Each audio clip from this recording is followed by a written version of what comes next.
صلى عليك الله يا خير الورى تعدد حبات الرمال وأكثرا. صلى عليك الله ما غيث هما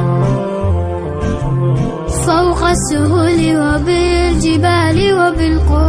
بسم الله، مساء الخير عليكم بخياتي ومرحبا بكم. ان شاء الله تكونوا كامل بخير وبصحة جيدة يا رب.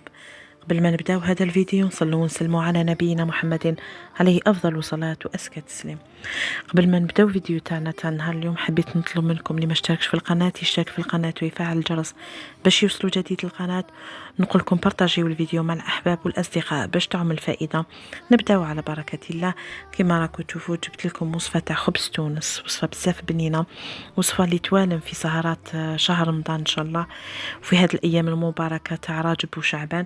وصفة اللي تضيفي بها ضيافك وما تحشميش، وصفة بزاف بنينة وخفيفة. نبداو على بركة الله نقدموا وصفة تاعنا تاع خبز تونس. كيما راكم تشوفوا حطيت كيلة تاع السكر، حطيت معها 2 كيلات تاع الماء، وحطيت معها برش تاع القارص. نحطوها على نار متوسطة. اون فوا تبدا تغلي نحسبوا لها 10 دقائق ونطفوا عليها. هذه الشربات اللي نشربوا بها الخبز تونس تاعنا.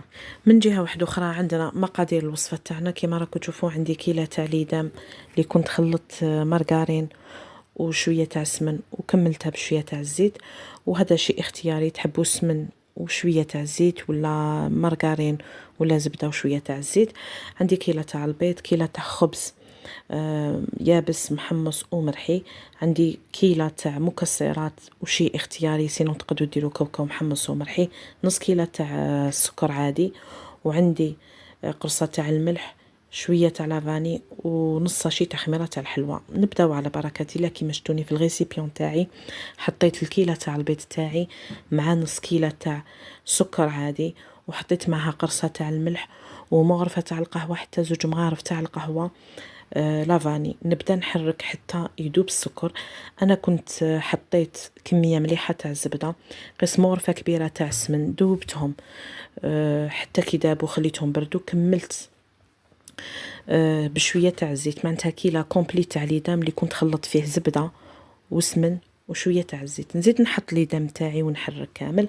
حطيت 2 مغارف كبار حتى 3 مغارف كبار تاع نواه كوكو. هذا شيء اختياري، انا فضلت لا غوسيت تاعي تاع خبز تونس نحط فيها نواه كوكو، راح يمد مذاق بزاف بنين في الوصفه تاعنا.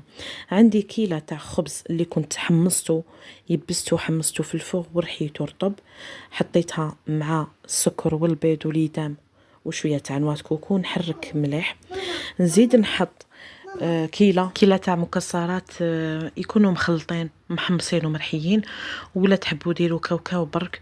انا كنت درت كاوكاو محمص ومرحي وزدت خلط مع شويه تاع المكسرات، وهذا شيء اختياري. يقدر خبز التونس تاعنا يجي غير بالكاوكاو محمص ومرحي. نزيد نخلط مليح حتى يتمزجوا المكونات تاعنا.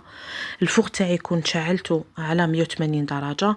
نزيد نحط نص ساشي تاع خميره تاع الحلوى، نخلطها مليح حتى نضمن بلي الخميره تاع الحلوى تخلطت في الخليط تاعنا. قلت لكم الفوغ تاعي شعلته على 180 درجه، خليته يسخن مليح. شربت تاعي طابت وطفيت عليها خليتها تبرد. عندي هادو الليمون الصغار اللي كنت دهنتهم شويه تاع الزبده، حبيتو تحطوا في هادو الليمون الصغار كيما تقدروا ديروا في بلاكون كبير. هذا شيء يولي اختياري ويولي ليكم.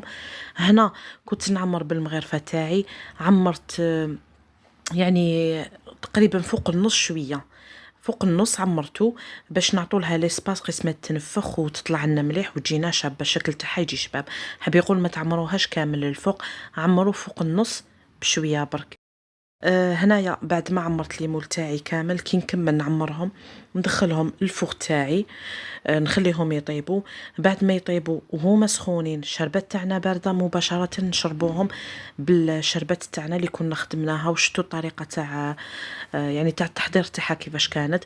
سيو شربوا وتضمنوا بلي قستوا كامل الوجه تاع الليمول تاعكم ولا تاع خبز تونس تاعكم، هكذا باش تضمنوا بلي الشربات دخلت كامل في خبز تونس تاعنا. خبز تونس تاعنا من الوصفات الرمضانيه، يعني بزاف اللي يحبوها الناس يديروها في رمضان، يجوزوا بها لاتاي في السهرة تاع رمضان. وصفة اللي تقدري ديريها تاني في ساير الايام، تضيفي بها ضيافك، حاجة بزاف اللي بنينة وهايلة. وصفة اللي تعتمد يعني الاساس تاع الوصفة هذه هو خبز البايت ميبس ومرحي وشوية تاع المكسرات. هي وصفة جزائرية 100%، تولي الوحدة السيدة في وقت زمان يعني اخترعت هذه الوصفة بناء على وش كان عندها في دارها. كان عندها شوية خبز البايت يابس اللي قدرت تحمصه وترحيه وتخدم منه حلوة بزاف بنينة وهايلة. كي نكمل وبعد ما نشرب ونعاود ونضمن باللي الخبز تاعنا تشرب مليح، نروحوا للتزيين. التزيين دايما نقول لكم حاجة اختيارية، كل وحدة على حسب الذوق تاعها، على حسب واش تحب وما مطونش عندها في دارها. كم انا عندي كامل مكسرات وشويه شويه زينت ودرت ميلونج في التزيين، يعني كل باغ ولا كل مول زينته بشكل. درت شويه لوز مرحي، درت لوز حبات، درت شويه تاع الجوز، شويه تاع البندق، شويه تاع البيستاج، ودرت نواه كوكو مع هذا الورد. جا بزاف شباب، الشكل بزاف شباب، وهاو يعطيكم الخبر. الذوق ما نحكي لكمش، حاجه بزاف بنينه وهايله. هذه الوصفه درتها نهار تاع ضياف، كانوا عندي ضياف ضيفتهم في السهره بعد العشاء بهذه الوصفه تنمو بنينه. وبعد ما كانوا كلاو وشبعوا كي زادوا ذاقوها بزاف عجبتهم وكلاو منها، يعني ما قدروش يذوقوا برك، كلاو حتى كملوا كل واحد لاباغ تاعو. وصفه تحمر الوجه، وصفه بزاف بنينه وهايله. ننصحكم تجربوا هذه الوصفه، سورتو نخاطب المبتدئات، الناس اللي ما تعرفش هذه الوصفه عطيتها لكم بادق التفاصيل بابسط مكونات. ديروا وصفه بزاف بنينه، حاجه اللي تحمر الوجه. خياتي هذه هي وصفتنا تاع نهار اليوم، ان شاء الله نكون نفعتكم بهذه الوصفه وتكون عجبتكم الوصفه، تجربوها وتنجحوا فيها. ما بقى لي غير نقول لكم خياتي ما تنسونيش بصالح دعائكم. دائما نقول لكم يعطيكم الصحه على تفاعلكم وعلى حبكم. نشكركم بزاف على لي كومونتير ولي ميساج اللي راكم تخلوهم لي. نشكركم بزاف على الدعم تاعكم وتحفيزكم ليا. ان شاء الله ربي يقدرني دائما نعطيكم جديد ونعطيكم وصفات في كل مره، وصفات اللي توالم كل وحده في بيتها. ما بقى لي غير نقول لكم خياتي احبكم في الله، ما تنسونيش بصالح دعائكم. نقول لكم تهلاو في روحتكم، نتلاقاو في ساعات خير في فيديو جديد في المره الجايه. تهلاو في روحتكم، سلام.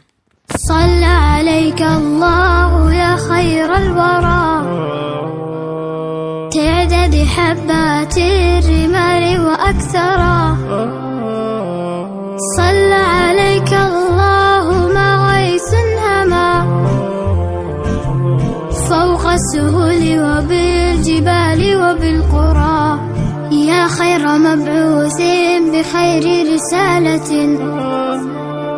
للناس، يا خير الأنام وأطهرا.